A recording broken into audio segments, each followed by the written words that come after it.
नमस्कार किसान साथियों, स्वागत है आपका फिर से आपका अपने YouTube चैनल में खेती पर चर्चा। मैं हूं अमदीप तोमर।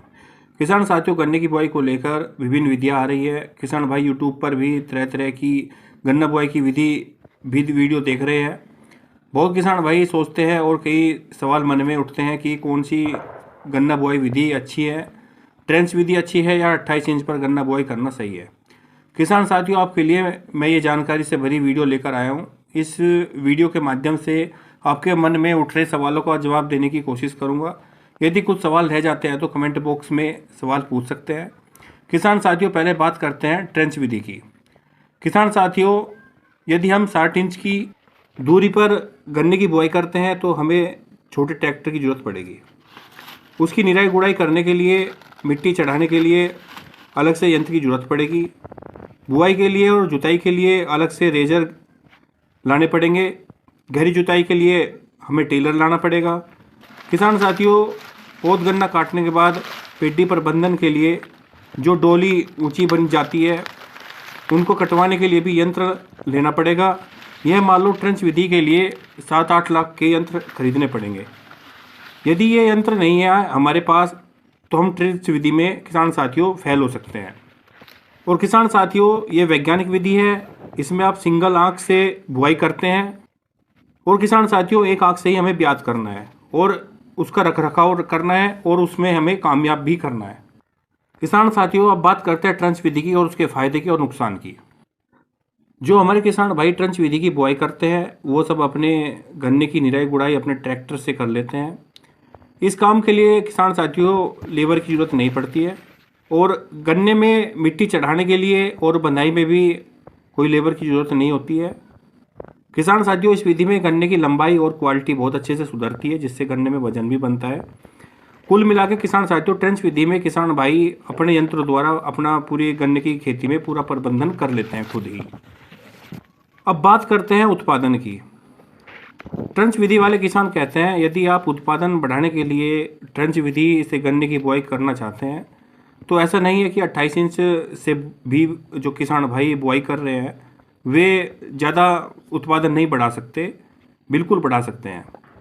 जो किसान भाई 28 इंच की बुआई से गन्ने की बुआई कर रहे हैं वो किसान भाई भी ट्रेंच विधि से भी ज़्यादा उत्पादन निकाल सकते हैं, क्योंकि मैंने बताया कि ट्रेंच विधि वही किसान भाई कर सकते हैं जिनके पास यंत्र होते हैं। तो वो यंत्र द्वारा अपनी ट्रेंच विधि से गन्ने की बुआई कर सकते हैं और उनको लेबर की इतनी ज़रूरत नहीं पड़ती है। तो इसी वजह से वो ट्रेंच विधि में सक्सेस हो जाते हैं और उन्हें लेबर के पीछे भी नहीं भागना पड़ता और वो अपने आप सारा प्रबंधन कर लेते हैं। और सह फसल के लिए भी यह विधि बहुत ही अच्छी है। किसान साथियों, अब बात करते हैं 28 इंच की बुआई की, जो कि हम सब अब तक करते आए हैं। क्या हम ट्रेंच से ज़्यादा उत्पादन ले सकते हैं? जी हाँ, बिल्कुल ले सकते हैं किसान साथियों। किसान साथियों, गन्ने की फसल में जितनी दूरी होगी उतनी ही गन्ने की क्वालिटी सुधरेगी और गन्ने की मोटाई, लंबाई और वजन में बिल्कुल वृद्धि होगी। अब हमें करना क्या है? यदि हम 4 खूड़ को बुआई करने के बाद 5वां खूड़ छोड़ देते हैं तो किसान साथियों हमारे गन्ने के खेत में हवा, पानी, धूप जमीन तक लगेगी, जिससे कि हमें बहुत अधिक लाभ होगा। हमारे गन्ने की लंबाई, मोटाई और वजन में बहुत अधिक मात्रा में वृद्धि होगी और हम ट्रेंच विधि से ज़्यादा उत्पादन हम 28 इंच में ले सकेंगे। किसान साथियों, आपने देखा होगा कि जिस खेत में बाहर का हिस्सा बहुत अच्छा होता है उसमें गन्ना मोटा, लंबा, वजनदार निकलता है, क्योंकि बाहर उसको हवा, अच्छी से धूप और पानी बहुत अच्छे से लगता है, नमी रहती है बाहर।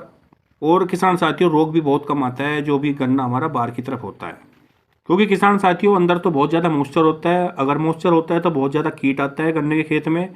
इसलिए मैं ये कह रहा हूँ कि अगर हम 4 खूड़ की बुआई करके 5वां खूड़ छोड़ देते हैं तो वो लास्ट में आके ट्रेंच ही बन जाता है।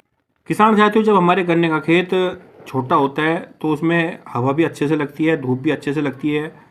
लेकिन जैसे ही हमारा गन्ना बड़ा होने लग जाता है, 8-9 फीट का गन्ना हो जाता है, तो उसमें हवा और धूप की जो प्रक्रिया होती है वो कम हो जाती है, जिससे कि क्या होता है कि हमारे प्रकाश संश्लेषण की जो क्रिया होती है वो बाधित हो जाती है, जिससे कि गन्ना पूर्ण रूप से भोजन ग्रहण नहीं कर पाता है और गन्ने में रोग आने शुरू हो जाते हैं। उसकी इम्यूनिटी पावर गिर जाती है, जिससे कि उसकी जो मोटाई, लंबाई और वजन में बहुत ज़्यादा फर्क पड़ता है और गन्ना हमारा पतला रह जाता है और उसमें बहुत सारे रोग उसमें घुसने लग जाते हैं। किसान साथियों, यदि हम 28 इंच में ट्रंच विधि से भी ज़्यादा अगर हम उत्पादन लेना चाहते हैं तो हमें थोड़ा सा ये बदलाव करना पड़ेगा, जो मैंने अभी बताया।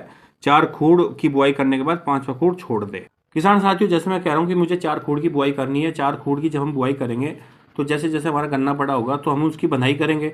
बंधाई करने के बाद हमारे पास कितनी लाइन हो जाएगी? 2 लाइन हो जाएगी। और 2 लाइन जैसी हमारी होगी और जैसे गन्ना हमारा 14 से 15 फीट लंबा होगा तो हम उनकी भी बंधाई करेंगे। तो कुल मिला के ये 4 जो खूड़ है, ये जब इनकी मेल लगाएंगे तो ये एक लाइन बन जाएगी। जब एक लाइन बन जाएगी तो किसान साथियों ये ट्रंच विधि ही हो जाएगी, और इस तरह से हम ट्रेंच से ज़्यादा उत्पादन ले पाएंगे। किसान साथियों, 28 इंच में हवा धूप का संचारण ही सबसे बड़ा कारण होता है किसान साथियों, जिससे कि ट्रंच में गन्ना अच्छा निकल पाता है। तो किसान साथियों, इस विधि से ही हम 28 इंच से ट्रंच से ज़्यादा हम उत्पादन निकाल सकते हैं, और इस तरह से हम ट्रंच से ज़्यादा उत्पादन ले पाएंगे। ट्रंच और 28 इंच में हवा धूप का संचारण ही सबसे बड़ा कारण होता है, जिससे ट्रंच में गन्ना अधिक निकलता है। तो किसान साथियों, इस विधि से हम 28 इंच में टन से ज़्यादा गन्ने का उत्पादन निकाल सकते हैं, और ये विधि बहुत ही उत्तम विधि है किसान साथियों। मैं भी इस विधि से अब की बार बुआई करने वाला हूँ।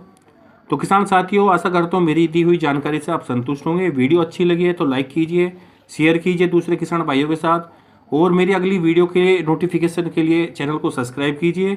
और यदि कोई भी आपका खेती से जुड़ा हुआ कोई भी सवाल हो, और अन्य फसल के लिए भी अन्य फसल से भी जुड़ा हुआ कोई सवाल हो, तो आप कमेंट बॉक्स में सवाल पूछ सकते हो। जय हिंद, जय भारत।